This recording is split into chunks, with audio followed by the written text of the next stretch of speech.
సందు దొరికితే మన గురించి గొప్పగా చెప్పుకోవడం మనకు చాలా ఇష్టం.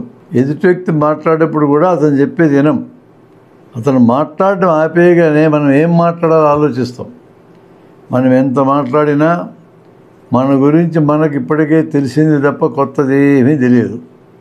కొత్తది మాట్లాడలేము, ఎందుకంటే తెలియదు కాబట్టి.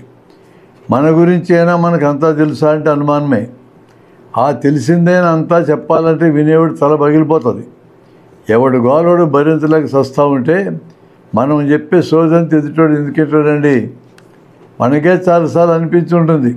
ఇప్పుడు మాట్లాడిన విషయం ఎదుటివాడికి నిజంగా ఇష్టమున్న విషయమేనా, అవసరమున్న విషయమేనా, మనం మాట్లాడేటప్పుడే మనకు అర్థమవుతుంది ఎదుటి వాళ్ళు వింటున్నారా లేదా అనేది. అదే వినడం అయితే ప్రతి ఒక్కరి నుంచి ఎంతో కొంత మన దృష్టిలో లేని అంశాన్ని పట్టుకోగలం. ఎదుటివారి స్వభావాన్ని అర్థం చేసుకోగలం.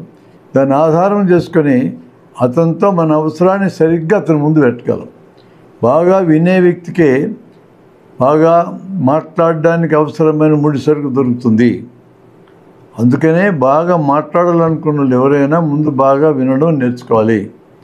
మనతో మనం మాట్లాడుకోవడం, మనల్ని మనం వినడం అంటే ఏకాంతంగా కూర్చొని మన ప్రవర్తనని మన భావాల్ని సమీక్ష చేసుకోవడం అని అర్థం. ఇది కూడా చాలా అవసరమైందే. ఈ వినడం అనేది ఎక్కువగా ఉండాలనేది కొన్ని సందర్భాలు కుదరదు. ఉపన్యాసం ఇవ్వాలని ముందుకొచ్చిన ఆయన్ని, క్లాస్ చెప్పడానికి వచ్చిన ఆయన్ని తక్కువ మాట్లాడండి ఎక్కువ వినండి అని అనకూడదు. మనం అతను ఏం మాట్లాడాలని వచ్చాడో అది చెప్పడమే అతనికి అక్కడ ధర్మం. అదే చేయదగింది. నీ పేరేంటని అడిగారనుకో, తక్కువ మాట్లాడమన్నారు కదా అని పేరు చెప్పకుండా తల ఊపుతూ ఉంటే కుదరదు. ఒక రోగి డాక్టర్ దగ్గరికి వెళ్ళాడు. ఎదురుగా కూర్చున్నాడు. నీకేం బాధలయ్యా అని అడిగాడు డాక్టర్. రోగి మాట్లాడుకుని తల ఎగరేశాడు. చెప్పవయ్యా అన్నాడు డాక్టర్. మళ్ళా తల ఎగరేసి ఎక్కువ మాట్లాడద్దు అన్నాడు మావాడు. కనుక్కో నువ్వే, నీకు ఫీజు ఇచ్చింది ఎందుకు, కనుక్కోవడానికే కదా అన్నాడు. డాక్టర్కి తిక్కలేగింది. మామూలుగానైతే డాక్టర్ నువ్వనేనా తల తినేవాడి.